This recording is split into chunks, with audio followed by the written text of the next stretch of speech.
All right, everybody, welcome to the Flemington Borough Council Candidate Forum, not a debate. I'm Bill Tucker, I'll be your moderator for this debate. I am locally, I'm a volunteer for WPBR, the small community nonprofit radio station.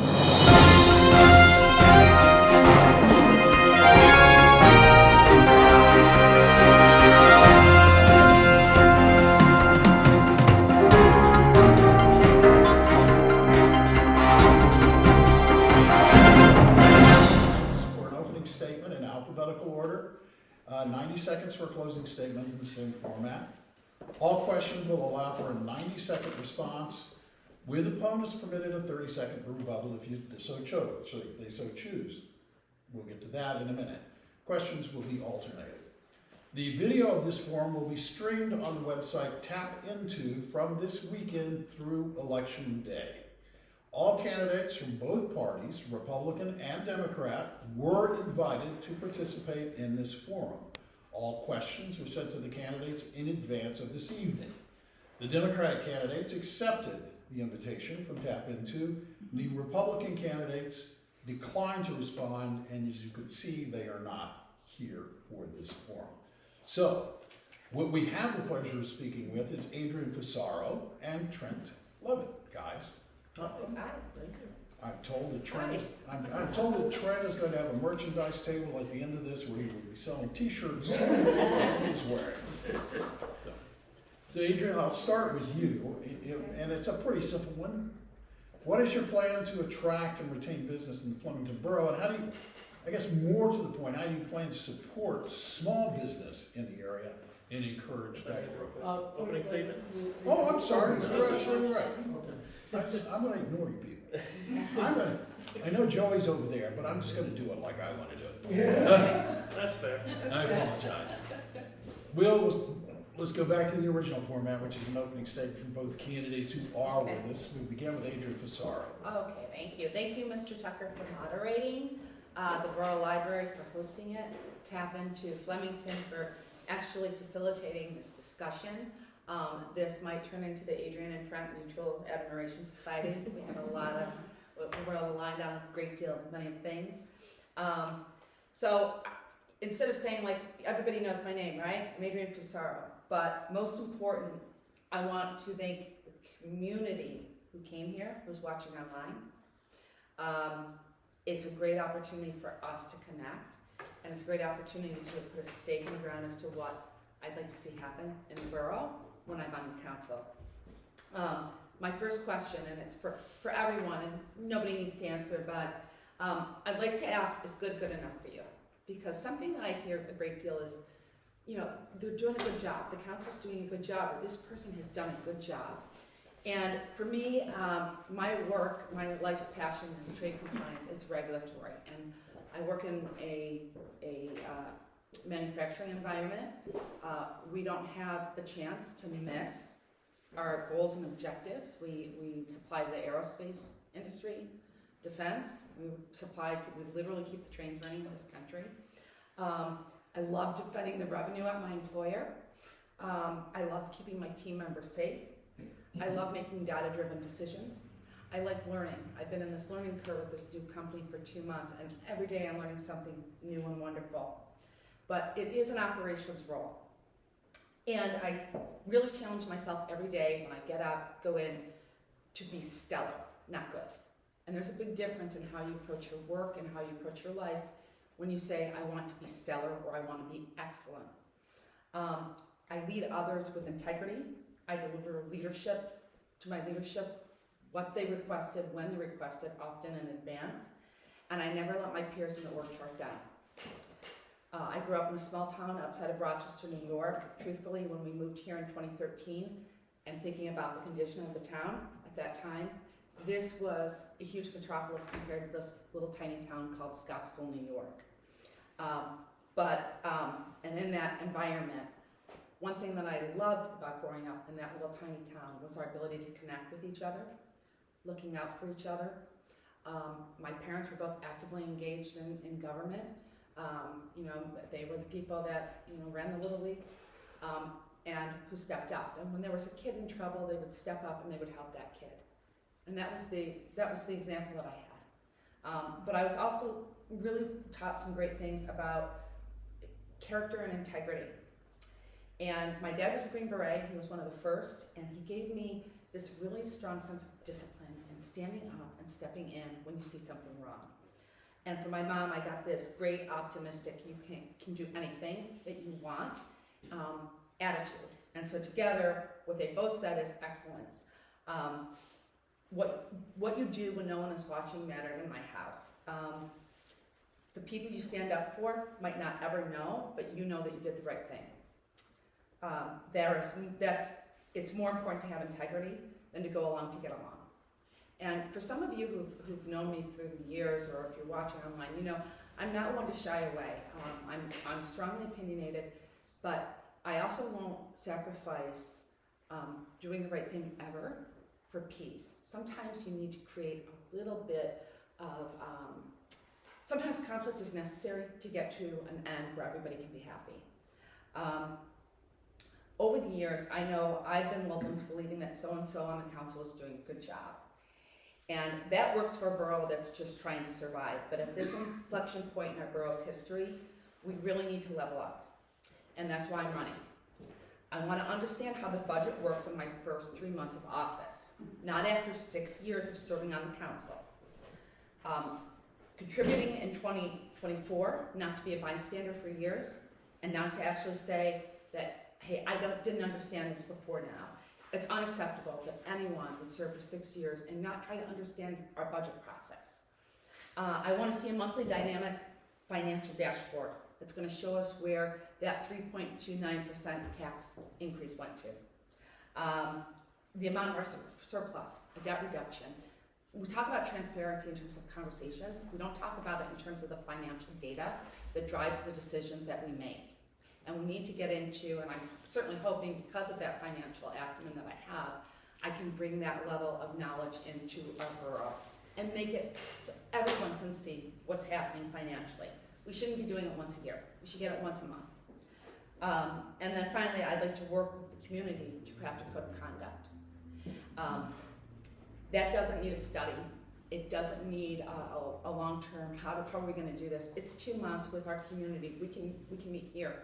We can meet on weekdays, we can meet on weekends, Saturdays and Sundays because of different days. I really like to see when we do things wrong, when our council does things wrong, that we are held accountable. That when we know that there's cruelty, when we know that people have been less than accepting of others, that we have a way or a recourse as citizens. I'm one of those people, I look at SCOTUS and I say, I have no power and control over that. But here in this borough, we should have the power and control over that. And someone may say, well, that's not constitutional. The only people that are going to sue are the people who would be on the council. And I would say if you can't sign off on that and you can't work with your community to come to agreement on correct conduct, then perhaps you're just not fit to serve. And with that, I will hand this off to my friend Trent. Thank you very much, Adrienne. You're welcome. My name is Trent Levitt. Hello. I'm running for Flemington Borough Council. I'm 25 years old. I have lived in Flemington for about 8 years. I own a small interior painting business here in the borough. And I've been on Planning Board and Environmental Commission for about 2.5 years, of which I am currently the Vice Chair of both. My campaign has been focused on 2 things, walkability and affordability. So you're going to hear me say the word walkability a lot this evening and in a lot of my responses. So I wanted to quickly preface this with what I mean by that when I say that. First of all, I'm going to use it as probably a synonym for bikeability as well. So if I say walkable, I probably also mean bikeable. The first way I define it is pedestrian safety and bicyclist safety. Being able to safely walk to and from your destination and where you're trying to go. And the second aspect of it for me is having places to go. Living here in town, being able to, have places to work and shop and live and eat and, go to school and all the things you need to meet your needs here within the town, easily accessible. I mean, things are pretty much everywhere is walkable if you're willing to walk far enough, but I'd like to see things here in town to get to. And like I said, the second aspect of my campaign is affordability. I'm a renter, like 65% of the borough, and rent is almost certainly the single largest expense that the vast majority of borough residents have. I know it is for my family, and I would like to keep Flemington affordable for its residents and myself. And I would like to see that at least 1 out of 7 people, between the mayor and borough council, reflect the population of the town in this way. Thank you guys once again for having this and hosting this, and everybody coming here to learn about everybody's favorite subject of local politics. I appreciate you guys taking the time, and if you're watching this online later, I hope you guys like what I have to say. Thank you. Great, thank you both for that opening statement. And to underscore one point that both of you have made, this is about local government. And if you doubt, I don't care what your party is, whether it be Republican or Democrat, it is local government. This is your chance, for those of you listening online, to be involved directly, personally. in your government. So thank you both for being here to answer a couple of questions here, and we'll move through some things. Now, I'll go back to the original question. I don't remember. It's okay. It has to do with the question of attracting and retaining business, in particular small business.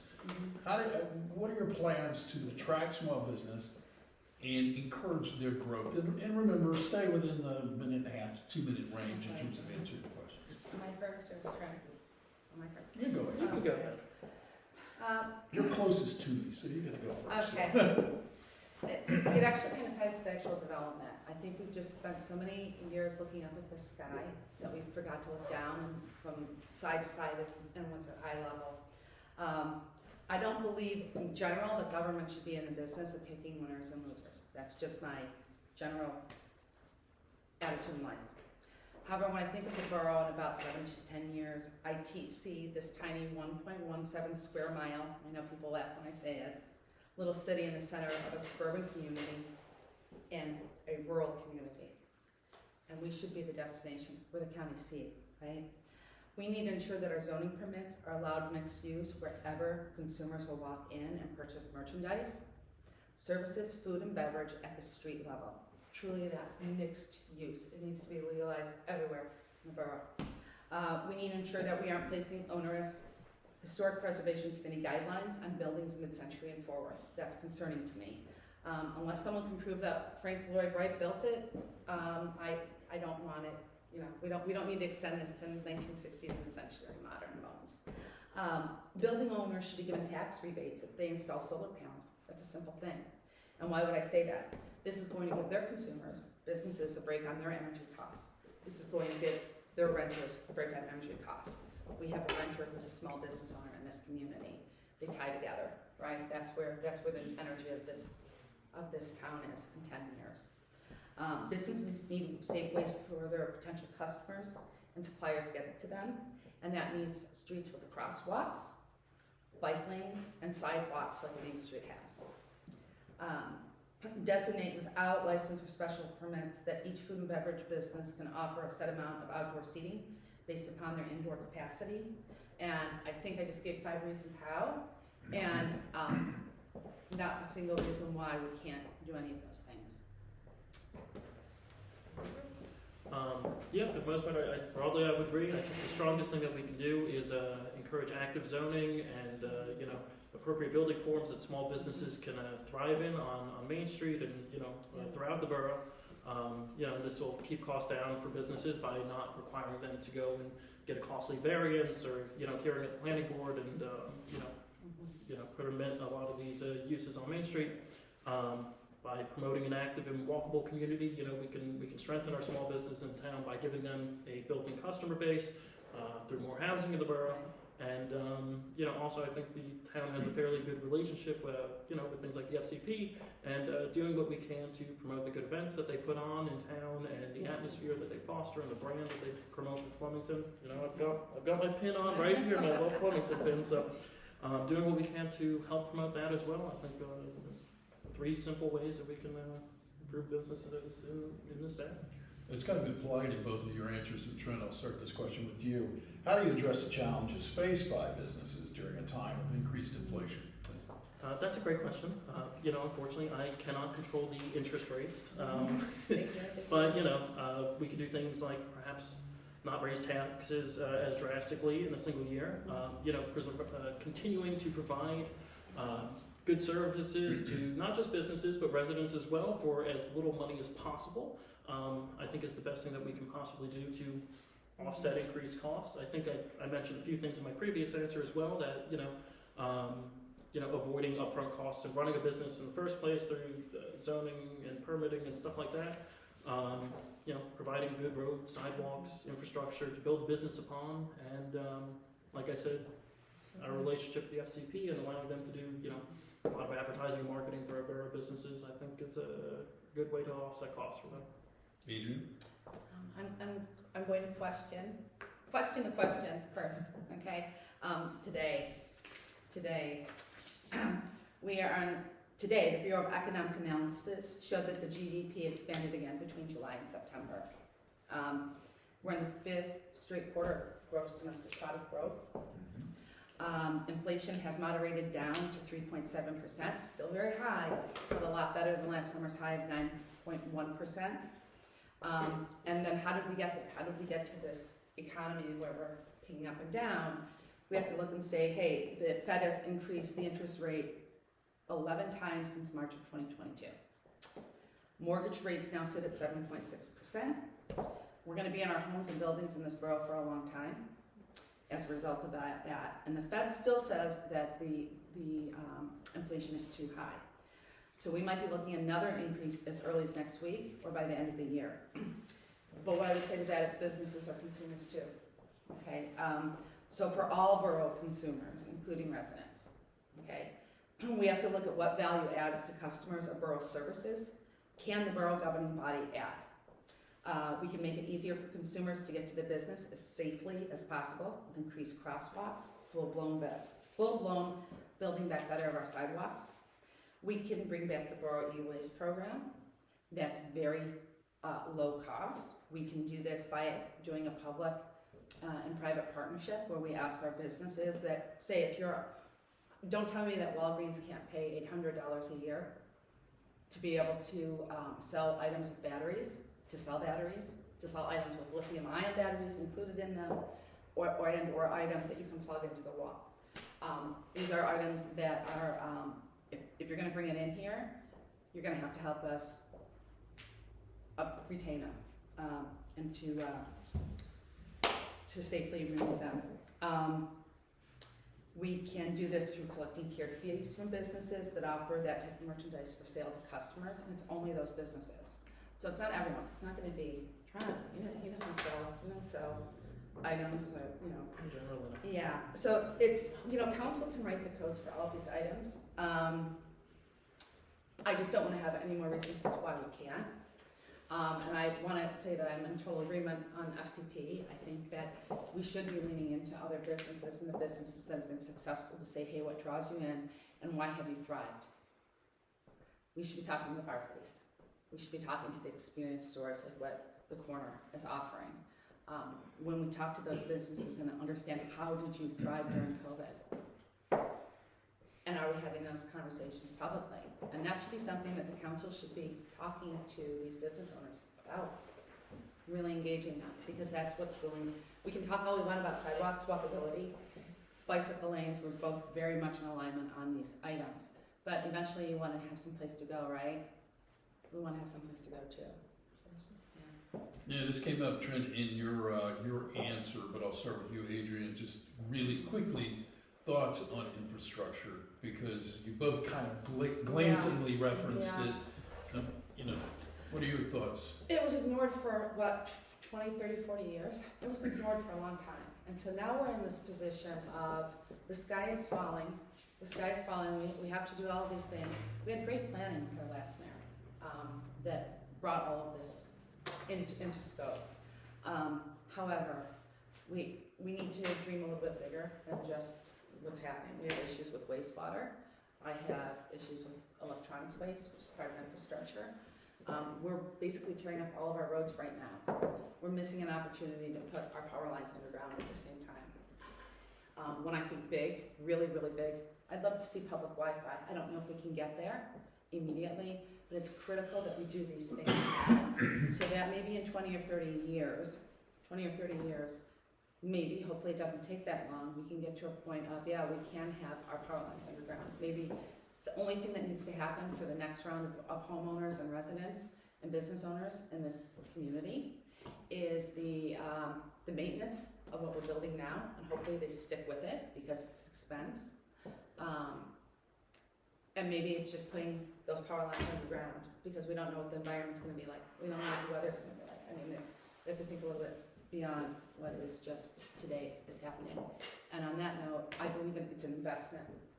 I don't look at infrastructure, spending on infrastructure as debt. I look at it as an investment in our community.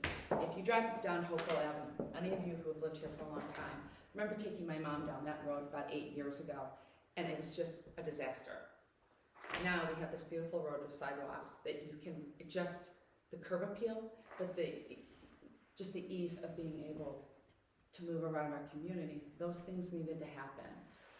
And I just don't look at our current debt as something that the sky's falling. We've invested, and I see a community that looks a lot better than it did in 2018. We'll get to that in a minute, but you referenced infrastructure. Sure, of course. Well, of course, obviously, infrastructure, including things like roads and sidewalks and all that kind of stuff, and making tiny changes to improve the design of the road, to make it a little better and safer and accessible for everybody. But of course, there's things like stormwater management here in town that, I think we definitely need to pay attention to. I know a lot of residents have a lot of concerns about flooding. Many basements get flooded here in town. I know mine does once in a while. So doing what we can to improve that, I think, is very important. I don't think I'm too radical in saying that I want a good, strong sewer system and water system, and making sure that we upgrade and replace the lines as needed. And especially considering, we're under a consent order from the DEP to improve our water and sewer lines. So making sure that we stay in compliance with that, I think, is very important. But even if we weren't, I would like to see them improved anyway. In general, I'd say pro-infrastructure improvements. I don't think I'm too crazy in saying that. It's not let it crumble. Yeah. We don't want it to crumble. Yeah. We don't want us to get to the point of the sky is literally falling over. But the sewer's backing up into your house, which just happened to me. So, Yeah. yeah, Don't want that. yeah, Everybody can agree that's bad. yeah. It's really smelling. It's really gross. Let's shift our attention for a minute to go to development and zoning. Trent, I'll give this to you first. What type of development Are you looking to encourage in the city? in the borough? And how do you think any changes in terms of development and zoning should Relate to the historic character of the town? So I would like to see growth in retail development and housing within the walkable core of the borough, and reduce our dependence on highway retail over time. I'm generally inclined to allow more permissive zoning and a variety of business types and housing stock within the borough. I think we are on the right track with a lot of the projects that we have going on. I'd like to see them actually, get over the finish line and keep pushing them forward and getting them built. But all sorts of development here in town. I think there's plenty of underutilized and underdeveloped plots here in the borough remaining that don't require the demolition or reworking of any of the historic buildings that we have in town, and making sure that future projects stay in line with things like the HPC's historic district guidelines. I don't think it's just about keeping the historic character. I think that's a good set of guidelines just for development in general. I think it generally results in nice, attractive buildings and a nice streetscape. Especially if you look at Chapter 4, there's a chapter on the streetscape, and it talks about things that I care deeply about. That's part of the historic character. It's more than just pretty buildings like the one we're sitting in right now. It's about every component of the town. So things that fall in line with that kind of development, I'm all for it. I'd like to see a lot more of it here in town. Terrific, Adrienne, your turn. I have always been a proponent of the development that's current, that's going on now. What I was opposed to was a huge obelisk in the sky. And so once you take your eyes down from that obelisk, thank God, we've lowered the height of that hotel. We now have parking, that's going to be part of that development, that's gonna give people the ability in the center of town, come to the center of our town and enjoy it. In terms of development beyond that, and I will say this, we do have several projects that are occurring now, or are being, in my view, slow-rolled, and they need to happen much quicker than what how they've been happening. They were going along great, and now all of a sudden it stopped. That is my perception. Not the hotel, but other items have. So hopefully we'll continue to see that. But at the same time, I'm a really strong proponent of mixed use.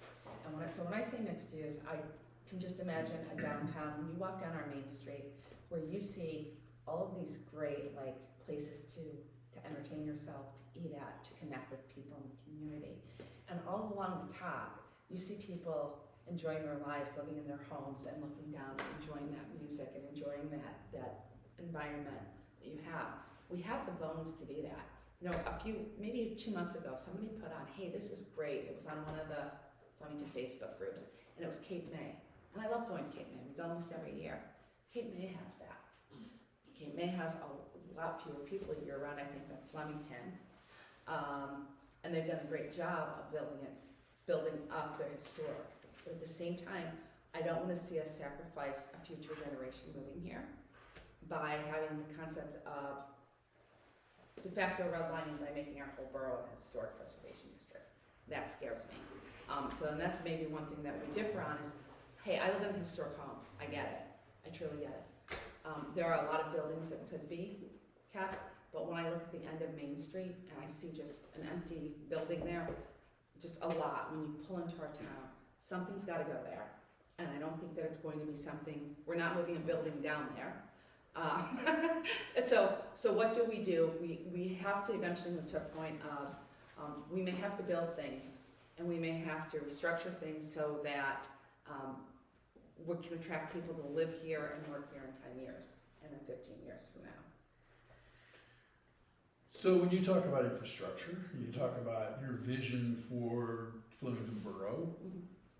You know, it's impossible to not get into the issue of finance. In New Jersey, the probably single most hot button issue across the board are property taxes. So when you talk about these visions of things that you want done and changes in infrastructure, improvements in infrastructure, how do you see us going about paying for those, Adrienne? I'll start with you. First of all, public-private partnerships need to be leveraged. There are a lot of grants that are available even from Hunterdon County. The Hunterdon County government has a $53 million surplus. We're the county seat. Hopefully we'll become a destination now that we are designated as Central New Jersey as an actual place. And so some of those grants can be leveraged. There does come a point though where we may have to open business fees. And I'm not talking anything outrageous. It's part of being a small business owner. I've had small businesses that I've sold at profit. And I've only worked for rich people. So that's the reality of it. That's not the average business in Flemington Borough though. That's not the average business owner. So there comes a point where you have to say, okay, I didn't make a commitment to not raise our taxes for 3 years. What I could say I can make a commitment on is would never raise somebody's taxes 3.29% in 1 year and then say we're not going to raise taxes for 3 years. We may reach at a point in the next 2 years as the development pushes forward where our council needs to make decisions. And they need to make decisions financially in order to continue to move along that.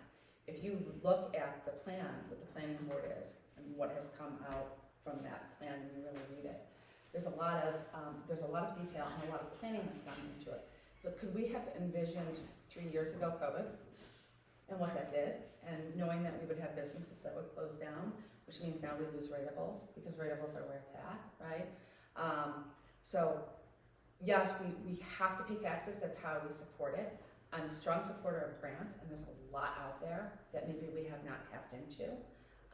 But I keep looking at Hunterdon County's $53 million surplus, and I say, gosh. I also want to say this.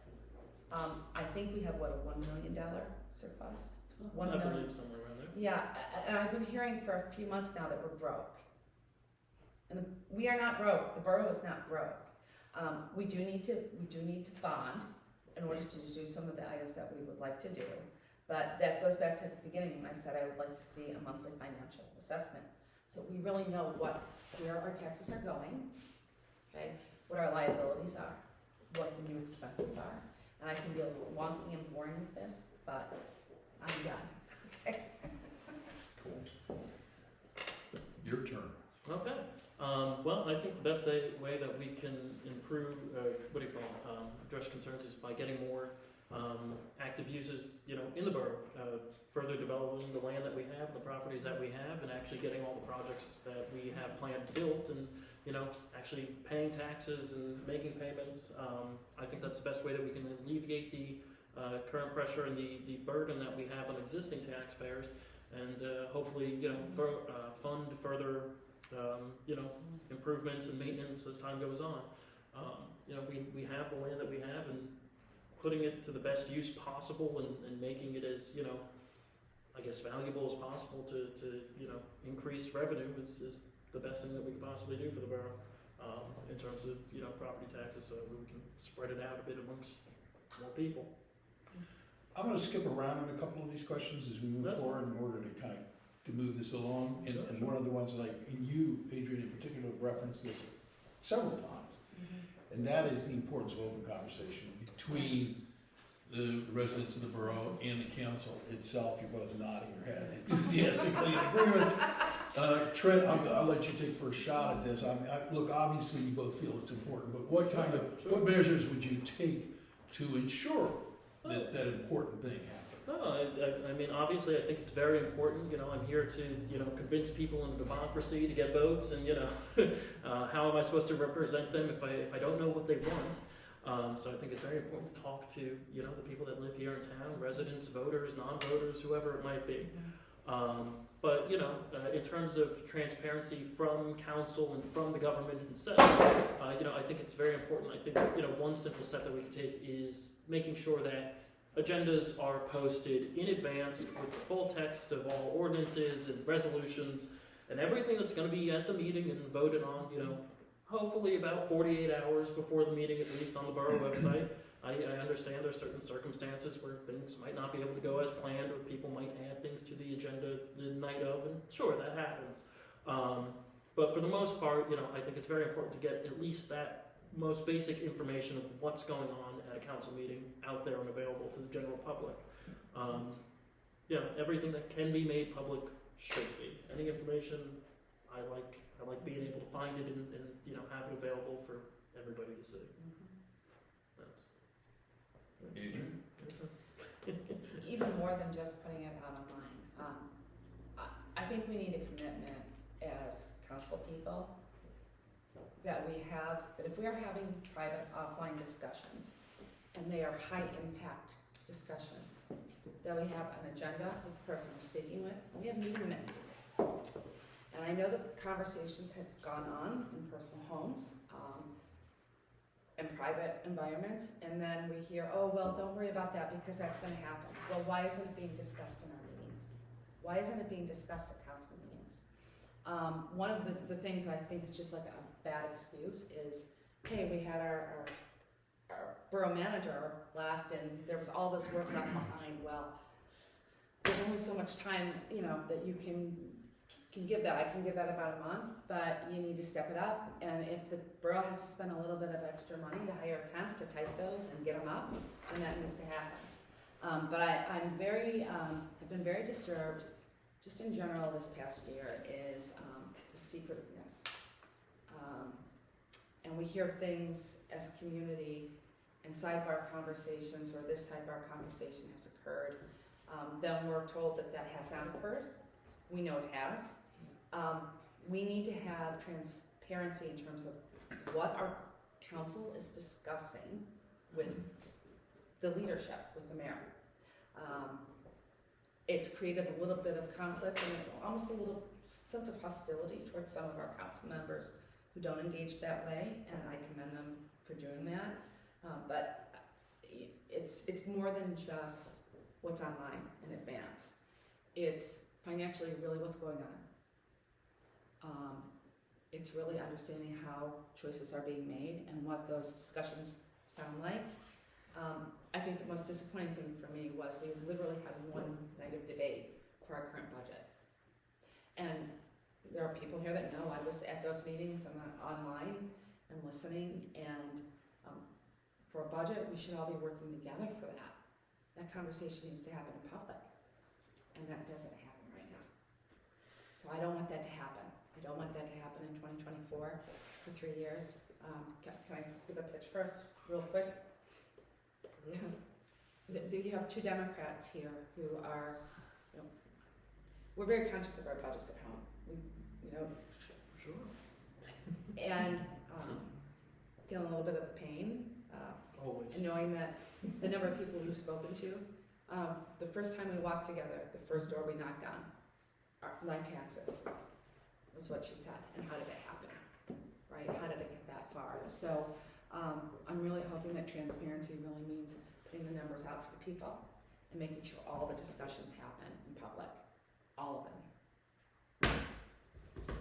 So I take it we have a commitment from the two of you to an open, transparent government, and I guess Yeah. it sounds like, I'm not a resident, so I'm gonna ask this question, it's not on your little sheet of things. Oh, no. Is there, I know, it's gonna, I can tell it's gonna mess you both up. I'm being very Is careful. there not a mechanism in place now currently for, we have like a dozen people here live. Is there not a mechanism for those who are here or who are end up watching online to currently see what's going on and currently interact with members of the council? No, of course. I mean, of Yeah. course there is. I mean, you can, I'd say most of the council, for the most part, anytime I sent them an email before I really got involved or anything like that, or reached out to them, they were all very responsive to me and answered all of my ridiculous questions. So you can show up, you can attend public meetings. I think it's important that we keep, Zoom meetings as well, so that way people can, I've had the opposite, and I'm a little bit of a trickster. Yeah, I'm a little bit of a trickster here. So I was lied to deliberately. Maybe not deliberately. Maybe it was just I was told that we could not have a municipal hotel tax until we had a hotel, which is not true. And I sat in this meeting and I'd asked about it, and I was absolutely stunned that I was told this because I knew differently. So I let it go, but I did send and follow up with an idea of how we could implement it and the value of that. And I deliberately put the wrong numbers in it. I'm a numbers person, okay? I deliberately put the wrong numbers in it just to see if I would get a response. And that was from some other issues in our community where people were not being responded to and not having emails answered. And that's when I saw for myself that if it's an easy conversation or an easy question, you're gonna get a response. You're on the planning board. Mm-hmm. They may respond to you in a way that members of the community. I meant this was Right, I know. before that. But agitating, yeah. Maybe I'm too much of an agitator. I don't know if that is, but There's some questions once yeah. or twice that I asked, I guess. yeah. So being lied to directly in a meeting when and I should have said something, but I was trying to keep the peace and not get somebody so mad at me. Last part I want to say is that there are mechanisms, obviously, for an open, transparent government, either by law or simply through the volition of council members and people involved. But like you said at the beginning, I think we can do better on it. Yeah. I think we can improve it. There's always room for improvement on that kind of thing. So It should be a little bit organic too, as our community changes, as the demographics change, how people communicate. We still have members of our community that they don't email, they don't text. They're older and they just don't do that. So those people somehow seem to make their way to all of the meetings and everything. how else are they going to find out about it? Yeah, but not everybody knows how to get to the YouTube. Let's start toward the end here to wrap things up. I want to go into. There are a lot of development, there's a lot of development currently underway in the borough. So that there are renovations at the hotel, development of housing in the former Liberty Village. So to your point about needing more housing, that's already under development. How would you, as a member of the council, work with the developers to ensure that these projects enhance the borough? And I'm going to start with you first, Adrienne, because you made a reference about things being slow walked. I don't know if this is, My perception, right? yeah, What are we asking for? What are we asking the developers to do? When we're so far along, when all of a sudden things pop up that, oh, well, that wasn't addressed, and, I followed the development very, very closely over the years, and that's almost the trigger that got me involved in working as a member of the Democratic Committee in the borough and making sure that we got people elected who reflected my concern about that. I went from being, we're not gonna have a big obelisk to when the hell is my 6-story hotel coming in? And when is that coming in? And the appearance right now, and I'm not in the inner circle. I'm not on the planning board. I don't know. I know at some points we've had discussions about, oh, there might be a lawsuit or there might be this if it doesn't happen. My greater concern is that we renege on a plan and we do get sued. I'm concerned that as a community, when I've asked our mayor can you reach out to Mr. Costa and ask this, I was told, no, I'm not going to do that. So, do I know? No, I don't know if it's being slow rolled. Perception is right now, we were on a really great track. I voted for Mayor Greiner and I voted for Betsy Driver. And I will say this, I saw a community that was moving forward in a lot of ways, and it was painful. And anybody who went to those meetings or the meeting up at the church years ago, that was painful. And it is a painful process. But I'm just not getting that sense of momentum from our council right now. So what would you do to the question? What would you do to work with these developers? whoever they are, Well, right now, to ensure that these projects move forward. right now, my understanding is what I would like to see is those developers to be able to come into council meetings at least once a month and to speak with the community about here's where we're at and have that discussion.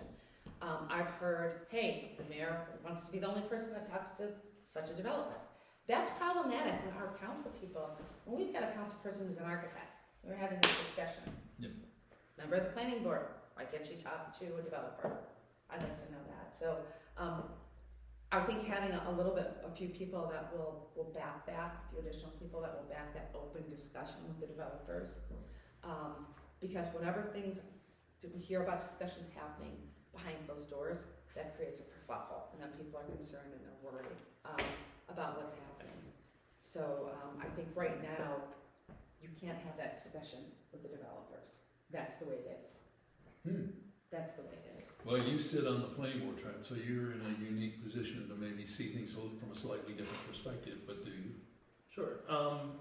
Well, in this town, generally, the way most of it's worked is that council's kind of led the charge on most of the redevelopment, and I haven't really been personally involved with anything.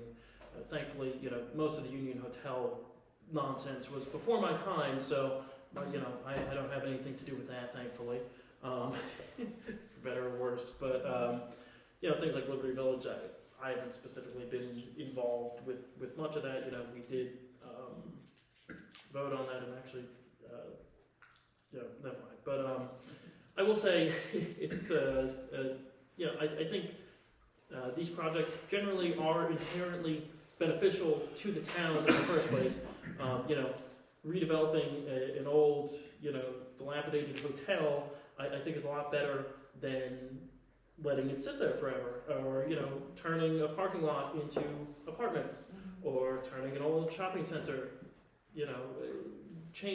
Actually getting these projects built and utilized and having them contribute to the town again, I think is inherently beneficial.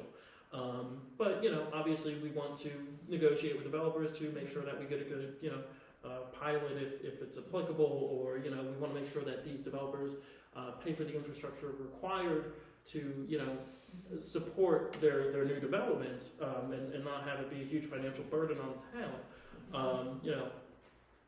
I think it's very important to work with them and find a solution, and obviously we want the building to be the right kind of building, and the right kind of use, and make sure we can piss off as few people as possible in town, I suppose. That it's important to work with them and, well, frankly, get as much as we can for this town out of them. I get concerned about perfect being the hindrance to progress.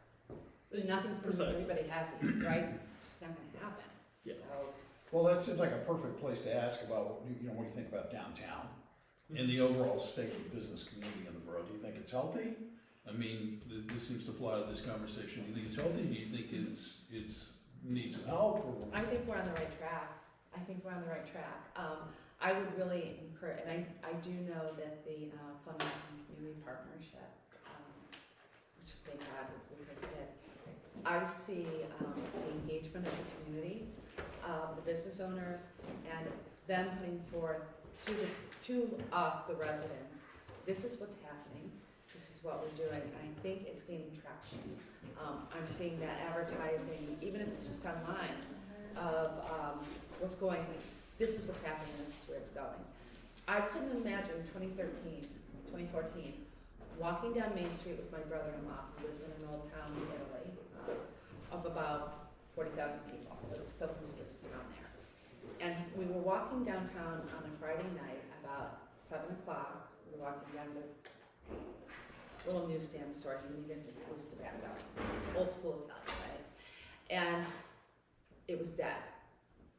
I mean, it was dead. It's like, it's almost creepy. Because, and he said, it's like, reminds me of Disneyland, which Main Street kind of does look like Disneyland. He's like, it's dead. It must be Disney at like 2 in the morning. Now when you walk down 7 o'clock at night or 8 o'clock at night on a Friday night, that's not what's happening. Yeah, a lot of our businesses, our retail businesses close earlier, but I am so excited to see the restaurants opening. We've just had the corner just open another storefront for children, which I think is a great need in the town. We've had so many great new restaurants come in. We have the boba tea place. We have, like, there's so much going on down there. What I would say is, beyond just that community partnership, is how do we leverage them, those business owners who've invested in us and built businesses during COVID and post-COVID, how do we recreate that magic? And I'm not the entrepreneur, but maybe we need to engage those entrepreneurs to say, hey, this is a great place. Walking around, I saw people looking at places, I introduced myself, gave them my card. Those people have not opened their businesses yet, they're still looking for a space in this town. There's 2 of them that I know, and that's exciting. That's exciting when you're walking your dog and you see people, because they see the energy on a Sunday afternoon. Yeah, no, I would say, unfortunately, I don't think it's quite healthy and successful yet. Talking to a couple of business owners on Main Street, a lot of them, I'd say, they're still struggling. They could definitely be doing better. And I'm hopeful that, things like the Union Hotel project and all that is going to be a catalyst to, revitalize Main Street and bring it back but I'd say we can't just count on that. I think there's going to be more work moving forward beyond that I think we can keep doing. For example, one thing that I think we could do to, help that is planning board's been working on this year. We updated a lot of the zoning in the borough, and unfortunately we didn't make it to the downtown business districts yet, but I'm hoping that next year we can tackle that and appropriately zone for more active uses on Main Street and allow more businesses of all types to come in and reduce their upfront costs. For example, one example, I was talking to a business owner on Main Street, and he was considering putting an arcade in town, but unfortunately that is not allowed. That's illegal. He would have to go to the planning board and spend probably thousands of dollars on hearings and applications and professionals to get an application in. I think it's kind of ridiculous that we wouldn't allow that kind of thing on Main Street, or at least give it a chance. And I think updating zoning to allow that to be a permitted use would be a good idea. So hopefully next year planning board can work on that. Well, actually, you anticipated what I think should be the last question before I give you a chance to wrap things up, which is, and I'm going to stay with you, Trent, because you're on it already.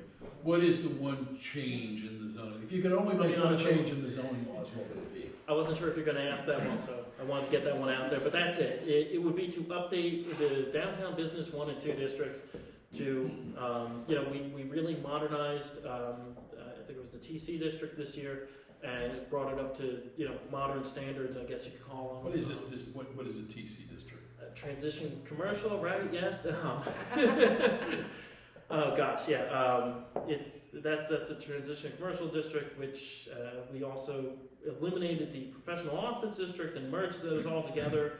You know, I'd say it was a big improvement. I cannot remember the exact specifics of it, but I'd say it's a lot better now. And hopefully, we can continue the work that we were doing on planning board to bring things more in line with the 2022 master plan and update all the zoning throughout town. But honestly, I think the biggest ones to tackle are the two business districts in town. So hopefully we can tackle that next year. Adrienne, your turn. What's the one change you'd make if you could? In the existing code or in zone? Within the existing, Zoning codes. What is the one change that you would make if you could?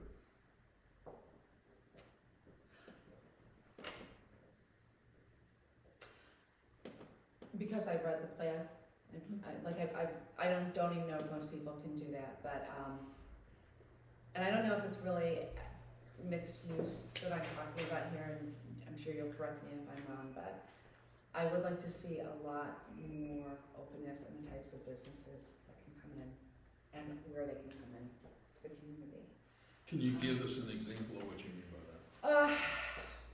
See what I was talking about. It's pretty much Yeah, what the you're arcade is- describing here. Like, You know. hey, I absolutely don't want a skate park in our town. I don't see the benefit of that. I know it's been sort of like an issue. But on the issue of the arcade, I would have liked to have seen that. I would not mind a billiard parlor in our town. We had one in my tiny town, and that's how I learned how to play pool. Those things may not necessarily fly on our main street, but those are the types of things that it can't just be people like me. It can't just be about, I'm a foodie, you know, I like to go to a nice restaurant. There's other people who have other interests, right? Yeah. In our borough. And so making sure that we have those opportunities available for all incomes, for all interests. And it's a small town, but we're not gonna have everything here. That's the reality. We're not gonna have everything here, but I'd like to see a little bit more looseness about what we can have here. Fantastic. So with that, we're going to wrap this up by giving you both a chance just to give us a quick last statement. And Trent, since we have Adrienne, I'll kick it off with you and we'll wrap it up. To be honest, I forgot to prepare a closing statement. But, well, I appreciate everybody for coming out here and listening to this. I appreciate you for hosting and TAPinto for putting this all together in the library and everybody that came to attend and watch online. And, well, I guess in the interest of transparency, if there's any questions that we didn't get to go over or answer or anything like that, got my Facebook page, got my Instagram page, I got, my website, contact me form, email. Please ask me a question. I would love to answer it. So I hope hope you guys have liked what I've had to say, and go vote as hard as you can on November 7th. Thank you. Does it mean like hit the machine really hard? Don't break it, but just go in there and really make sure you press those buttons. Or even better, just in case something happens weather-wise, make sure if you can early vote or drop That your too, vote by yes. mail in the mailbox. We've really been focusing on vote by mail voters. Yeah, go put it in the ballot drop box on Main Street, marvel at I the voted. freshly paved roads, and Yes.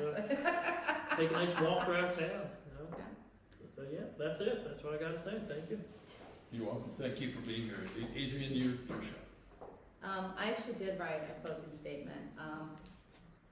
I'm going to divert from it a little bit, and it's really about Flemington being the county seat of this newly created central New Jersey district, right?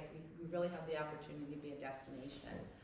I want to see us keep moving towards a vibrant and truly diverse, walkable community. I want to see that keep going on, keep momentum. The demographic changes underway in America, they're coming to Flemington. That's a good thing, it's exciting. In 15 to 20 years, we need to be able to draw those folks away, those people that may be in grade school right now or middle school. I don't want them to move to Princeton or Madison. Those were two places we had looked at when we moved here. And then a house came online and I fell in love with the house, but actually the chandelier in the historic district. And we made a decision at that time. We saw things were crumbling, but we had also saw this great idea for these townhomes on Spring Street, and it didn't happen. and it's finally happening. I'm not saying we're perfect yet, okay? We're not, but we can get there. And I really hope, like, genetics are on our side. My husband and I could be alive in another 20 or 30 years. I hope that we are, but we want to be able to sell our home to a couple who love Simmertain. This is about this investment in this historic home that we've renovated, and some of the people in this room have actually been in there or online. We want to be able to see someone who loves art and foodies, and hopefully our English garden will be done by then, and that when they sit outside, they can hear music and children laughing, which we hear now. We were missing that for a while on our corner. I hope that they can say, oh, I hear children laughing, I hear music on Main Street, I see people walking by, I see people engaging.